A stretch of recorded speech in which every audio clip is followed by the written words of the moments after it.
What's up guys, Justin Fuller here, and I've got a special treat for you today. I'm actually sitting in front of a 2021 Bronco Sport, specifically the Outer Banks edition. So today I wanted to show you something a little bit different and how it compares to Hondas.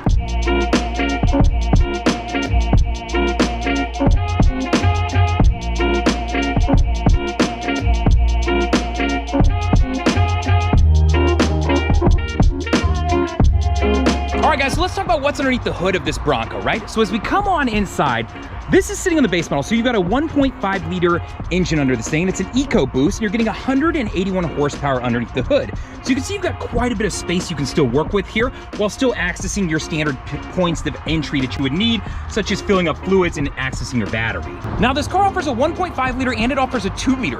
The 1.5 liter coming in at 181 horsepower and the 2 liter coming in at 245 horsepower. Now this particular model is the Outer Banks edition, meaning that you're gonna get an 18-inch alloy painted wheel, along with a 6.5-inch display screen, which we'll go over here in just a second when we hop inside the car. And then additionally, they do offer a navigation system and an upgraded audio system for the vehicle. So as we move around the outside of the car, it sits a little bit lower than what I expected, and it's actually a little bit smaller. While I'm used to seeing those old school Broncos that you're used to that are jacked up to where you could walk basically under them, this isn't quite that. This is more along the line of maybe an Explorer, although it is a very modern and sleek look. You got the full LED sit-up in the front with a nice integration of the Bronco grille, which is definitely a nice look. I've got this nice blue tone here, and I'll get you the exact name of it along with my LED fog lights down below here.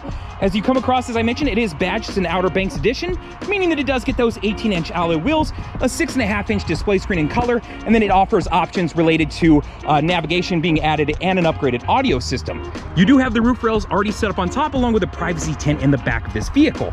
As you work your way around the back, you do have the full LED sit-ups back here, along with the Bronco badging, and then of course your backup camera right here. What I like that they've done is they offer the ability to not only open the full glass, or excuse me, the full tailgate, but on the other side it is labeled glass, so I can then pop my glass open if I just need to grab something from inside. So I love that cars don't really do this anymore, and this vehicle is still offering one of those classic looks. All right guys, so here I'm at the back of this car, and I would say honestly this competes a lot with a CRV or even an HRV as far as size goes, so it's kind of deceiving. I always thought this car would be so much bigger in person, right? But go figure. So as we come in, I'll just point out that in the back you have your classic flip down 60-40 split here.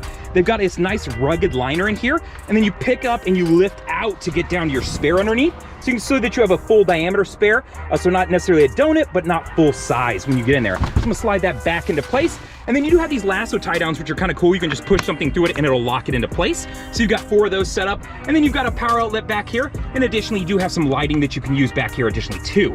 And then of course, they do give you a couple tie downs that you can use from that situation. Now the third row, I'll just point out while we're back here that you do have the anchors and tie downs in case you want to use necessarily a child seat in the back. So you've got 3 different spots that you can put that seat in. So let's move on to the second row. All right guys, so here we are in the second row of this vehicle, and as you can see, it's a little bit of a tight fit. I wouldn't necessarily want people back here for a long adventure, but if we're just taking this thing off wheeling or we're going somewhere down the road, I could easily put 2 adults back here and we'd be just fine. Now if it was 3 adults and we needed a long trip, I don't know that I'd want to be in this car. But come on in and let's show you a couple things. So as you come in, I will point out that the interior on this thing is a nice look. They've got 3 different tones going on here, but I like it. It works. Not only is it integrated through the seats, but it's also integrated through the doors to where they have this brown touches with the black. So, it's definitely an outdoors look that they're going for here, and I feel like they're kind of nailing it. Let me know what you think. Throw it in a comment if you don't like it or if you do. As we turn around on the seat, I really like that they do this. These zip up. So if you are taking this thing ever off-road, you can zip them up so stuff's not flopping around and flying. Not that you necessarily want to take the base off-road, but if you do, you can at least tuck things away, right? Which is nice to know that if you're in a car, you don't have to have stuff showing, whether it be tissues or whatever. So you've got a nice looking, it's a very rugged look to this car, so I do like that. Now over here, I will point out that you do of course have air vents back here, and you've got a power outlet down there additionally too. And then as we move up, we'll show you the front row here in just a second. All right guys, so before we hop in the front row, I just wanted to go over a couple things related to the key in the car. So as you can see on here, I can of course pop open my doors and my back door using the key, and then of course I do have the codes over here related to it. Now as we move into the front seat, I'll just point out a couple things here. One, again, you've got that 2-tone look, and they've got Bronco, I should say here, dropped right in. It is a good looking interior. I like it, especially for a base model. And then as you scroll through here, you can see that it's a combination of different materials. And then you've got the center console that matches up with your doors and the trim on the door. So definitely a nice looking interior. Of course, you do have your powered seat over here as far as adjusting front, back, and then of course your backrest, and then your lower lumbar support right here. Now on the other side of this vehicle, you do have a 4-way powered seat on this side also. Just know we're lower our lumbar support, so know that you have powered seats on both driver and passenger side inside this vehicle.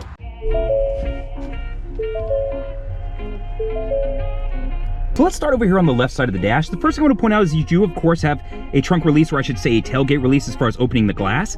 Then here you have a knob that'll control your lighting system, and you can see I can drop it down into my lights. I can go up to auto if I want, so tab it up. I can go to my parking lights and then on. So I've got all these different options that I can toggle between here, and then adjusting as far as anything else goes over here.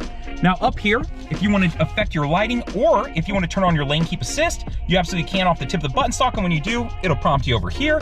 So know that you have that along with your blinker system on this stalk on this side. Now over here on the other side is going to be your windshield wiper controls. So you're going to have everything there as far as adjusting from there, and then your intermittent controls right there. Now on the steering wheel, it's actually a little bit backwards from a Honda, but I don't mind. I definitely like it. It's a nice cleaned up, nice look. And of course you have the Bronco in the middle again here. So your Bluetooth controls are going to be over on the right side, which actually makes sense because more people are probably right-handed dominant. And then to access your menu screen, which this menu is legit, guys. It has got a nice display here as far as what you can all toggle through here. So audio-wise, I'll pull up anything I've connected. So AM, FM, and Sirius. I imagine if I had USB or Bluetooth, you'd give me that option available too, is accessing your phone and then hopping into your settings. And then you've got a select screen mode where you can kind of pick what shows and what doesn't show. So just some different things you can do. Now up here while I'm here, I'll point out that you do have a classic display as far as your miles per hour. And then down here, you have a digital display of that too. So it's just kind of nice that you have that, right? And then over on the other side, you have your RPMs. Now, as you shift through with your shifter, which is actually a rubber knob here, or a rubber grip, which it is a little bit more significant than like the Ford trucks that I feel. So I really do actually like this. It's got a nice grip and it slides through real smooth and easy. When you throw it up in reverse, it throws up on your backup camera for you, and then you can immediately see your surroundings and who are in relation to your vehicle, right? So great and easy to use from there. Now, I will talk about drive mode since we're right here right now. And as you switch through this, which I love that they did GOAT modes, greatest of all time. I like what you've done there. As far as branding, as you switch through them, it's gonna throw to these modes and show you not only that it's on sand right now, but it's also giving you that it's on this great display. So it keeps throwing up like cool displays that you toggle through. So whether you're going to normal, whether you're going to eco, whether you're jumping over to sport, whether you're going to slippery, I just love that the graphics that they have with it. So it kind of makes sense. I imagine in sport mode, you're gonna rev at a higher RPM, but you're gonna lose out on the gas mileage. While I'm talking about gas mileage, you get 25 in the city and 28 on the highway. As I jump over into eco mode, the opposite of that, you're gonna get better gas mileage, but give up some of that rev you have off the engine. You got a normal, which is classic driving, and then if you're driving in sand, which is probably just like slippery, I would imagine it'll affect the shifting points to help create traction in the vehicle. Now over here on the center touchscreen, so you are getting this 6.5-inch display screen right here. So I can touch home. It gives me just a general display here with a compass, which I get asked about compasses in some of the Hondas all the time. Audio wise, the options you saw right now, FM, AM, Sirius XM, and then of course Bluetooth controls, accessing your phone, easy enough to do. It's a very simple setup, right? You can tell it's very basic looking compared to the graphics we were seeing over in the center section just a second ago. Setting wise, anything that I want to jump into, so whether I want to connect up to via Bluetooth or whatever it may be, or driver assistance mode, so everything is right here and easily accessible. It's just a very basic look to it when you're toggling through. With all the graphics that I just saw a second ago, I would almost expect this to be the same, right? So when it comes to the display, I'm like, man, I'm expecting big things, but this is a little bit more just a generic classic setup, which isn't necessarily a bad thing. It's just something that I'm noting, right? So if I jump back over to audio, your controls are of course right down here, my flashers, so general buttons, and then I've got some storage space over here with a nice rubber grip to it, so if I need to throw my phone down there, absolutely I can. It is a remote start, or I should say push button start right there, but it is also remote start, I will remind you that. And then my AC controls are down here, which are digital, so I turn them on, I can affect, my temperatures, so easy enough to understand as far as working through this. It is duals zoned, so if I'm, messing with one, I can affect it differently from the other side. So just know that even in the base model, you're getting dual zone AC. And of course, I have my USB option down here, a power outlet, right? So as we come up through here, you saw the shifter that I was talking about, and as easy as it toggles through, it works through really easy. So it's real smooth, nice shift. And I love that when you throw it in reverse, it pops up this nice color, very crisp, clear display. So nice and easy to use. And I love that I can turn that on and off. So it just kind of makes it easier if you need to be able to visually see. Your parking brake is electronic, so right here. And then I'm not sure what this button is. I'll have to do a little bit of homework. So I can turn it on, but it doesn't tell me what I'm turning on. So it'll be a mystery for me until I find it, but I'll throw it up in the video. And then you saw as far as changing through the modes. Now up front, we already talked about the seats, but I love this display. I love that they threw the Bronco in there, and I love that it's like this three-tone material. It is a good-looking vehicle when it comes to the interior.